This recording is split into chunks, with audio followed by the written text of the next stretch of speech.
Dans cette conversation, Bernard de Montréal et Daniel Ménard discutent des plans subtils et de la réalité astrale. Bernard affirme que les individus qui sont conscients de cette réalité dérangent les entités astrales, car ils ne peuvent plus être utilisés comme avant. Il explique que l'évolution de la conscience humaine aura pour conséquence que les individus quitteront progressivement leur corps physique et se dirigeront vers les plans éthériques. Les entités astrales sont irritées par cette évolution. Bernard mentionne que la vérité est à la base du fanatisme, car il y a une conjonction entre une âme incarnée et une âme désincarnée, qui guide la personne fanatique. Il affirme que les pensées reçues dans cet état ne sont pas créatives ou universelles, mais influencées par une entité astrale désincarnée. Il explique également que l'identification des entités est facile lorsqu'on est conscient et en dehors des archives astrales. Lorsqu'une entité est dévoilée à une personne, cela marque le début de la libération, car les entités n'aiment pas être découvertes. Cependant, il précise que chaque individu réagira différemment en fonction de son niveau de possession et que des changements seront ressentis au fur et à mesure de la libération. Bernard souligne que les entités sont jalouses de leur contrôle sur les individus et que cela devrait intéresser les psychologues. Enfin, Daniel demande ce qui est nécessaire pour reconnaître cette situation, mais la réponse de Bernard n'est pas présentée dans l'extrait. Dans cette conversation, Bernard de Montréal, Boulevard M, explique que pour comprendre certains sujets difficiles, il faut faire des recherches et avoir un esprit ouvert. Il mentionne notamment que les psychologues qui se sont intéressés à la science occulte ou à la science supramentale ont dû faire un grand changement dans leur vie. Il souligne également que de nombreux livres ésotériques parlent de l'astral de manière positive, mais son livre La Genèse du réel va à l'encontre de cette vision. BDM aborde également le sujet de la voix intérieure, en expliquant que certains malades mentaux entendent une voix qui leur donne des ordres, et que les psychologues devraient s'investir davantage dans le dialogue avec cette voix pour comprendre la psyché humaine. Il critique la psychologie moderne pour son approche mécaniste et matérialiste qui ne prend pas en compte la dimension psychique de l'individu. Dans ce discours, l'orateur affirme que la spiritualité a un impact positif sur les personnes malades. Il souligne l'importance de la foi et de la psyché dans la guérison. Il critique également l'idée de guide spirituel, affirmant que la conscience d'un individu est limitée par celle de son guide. Il explique que la pensée existe uniquement avec un corps physique et que les personnes décédées n'ont pas de pensée. Il soutient l'idée que l'identité d'une personne ne se limite pas à son corps physique, mais s'étend à d'autres plans de conscience. Il encourage l'homme à développer une conscience multidimensionnelle pour parvenir à une compréhension plus complète de lui-même et de l'univers. L'homme a la capacité d'avoir une conscience étendue au-delà de son corps physique. Il peut entrer en communication avec les morts, les civilisations extraterrestres et les circuits universels grâce à sa conscience universelle. Pour accéder à cette conscience, l'homme doit changer sa conception de son identité et prendre le contrôle de sa vie. La société utilise l'homme pour évoluer elle-même. Cependant, l'homme doit se libérer de l'emprise de la dualité vrai-faux et de la souffrance pour révéler son identité. Il est nécessaire de se détacher de l'aspect effrayant de la réalité et de se connecter à sa propre identité. Il est également important de ne pas se laisser absorber par le karma planétaire et de ne pas se couper de la réalité matérielle. Une philosophie supramentale peut aider à développer la conscience, mais il faut veiller à ne pas perdre le contact avec la réalité matérielle.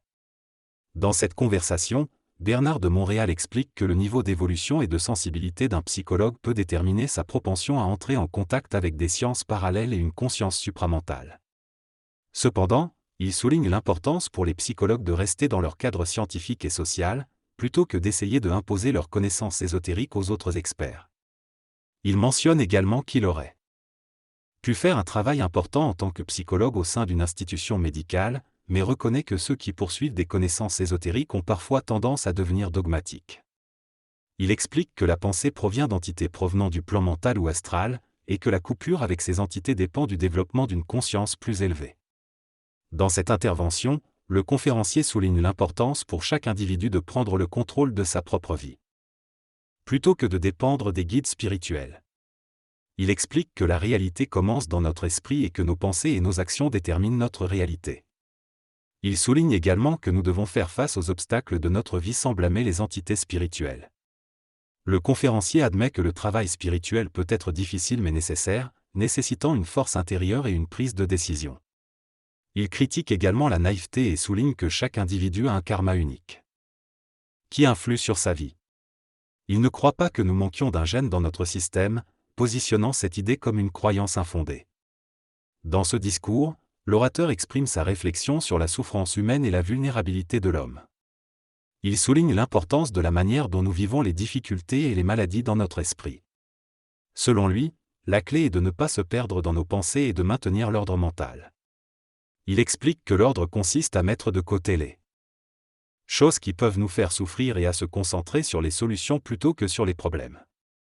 L'orateur met également en avant la puissance de la conscience et la capacité à ajuster nos énergies pour guérir et trouver l'harmonie. Il se distancie de l'idée que l'ésotérisme soit une solution miracle, soulignant que la véritable panacée pour l'homme est sa capacité à prendre le contrôle de sa vie mentale. Dans ce texte, l'auteur parle de l'importance de ne pas être naïf, car cela peut être utilisé contre nous par le monde de la mort. La naïveté est décrite comme le fait de croire en quelque chose en dehors de soi, que ce soit une personne, une religion ou des forces occultes. L'auteur affirme que la lumière a besoin d'un corps pour se manifester, donc lorsque nous sommes dans une forme astrale, la communication et la pensée cessent. Cependant, si nous restons dans le plan éthérique, nous conservons notre lumière, notre conscience et notre communication. L'auteur souligne que notre travail se fait ici, sur Terre, et que nous devons éviter le doute, car il est utilisé par l'astral pour nous empêcher de rentrer dans notre identité. Le doute est considéré comme une maladie astrale, une manipulation de notre pensée et de notre mental.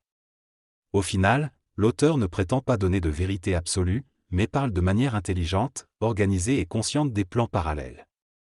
Dans cette conversation, la personne souligne l'importance de ne pas avoir de doute dans notre vie.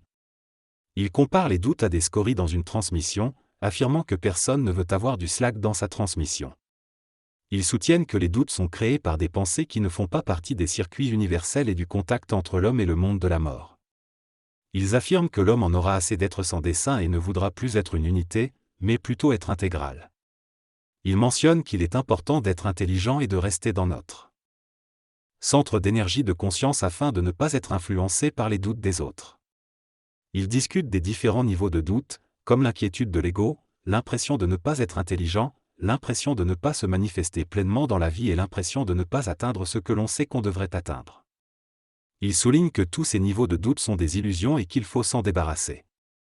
Ils ajoutent que chaque personne est la plus importante dans sa vie et que les relations avec les autres ou les impressions extérieures peuvent nous rendre vulnérables et renverser notre position par rapport à notre propre axe de vie, qui est ultimement la fusion. Il conclut en mentionnant que les mots utilisés pour décrire ces concepts sont nécessaires, mais que l'ego peut interférer avec la compréhension et la mise en pratique de ces idées. La synthèse en français, l'auteur souligne l'importance d'être en paix avec soi-même et de développer sa conscience. Il souligne que vivre en fonction des autres est une illusion et que chaque individu doit vivre en fonction de sa propre réalité.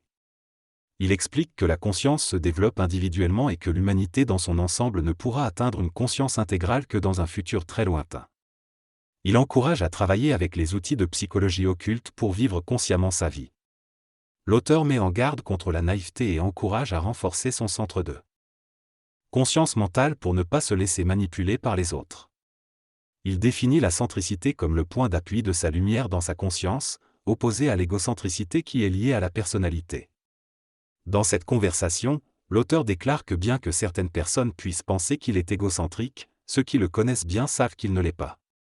Il affirme être centré sur lui-même, mais à un tel point qu'il suscite des réactions chez les personnes égocentriques. Il souligne qu'il n'est pas là pour être un cadeau et qu'il ne pourrait rien accomplir s'il l'était. Il exprime également la nécessité de protéger occultement l'humanité, car elle ne l'est pas actuellement. Il suggère que l'ésotérisme et les sciences ésotériques pourraient être des outils intéressants pour cette protection. Enfin, on mentionne une conférence sur le fanatisme spirituel et la fusion accélérée, avant que l'enregistrement ne se termine brusquement et qu'une question sur cette dernière ne soit posée.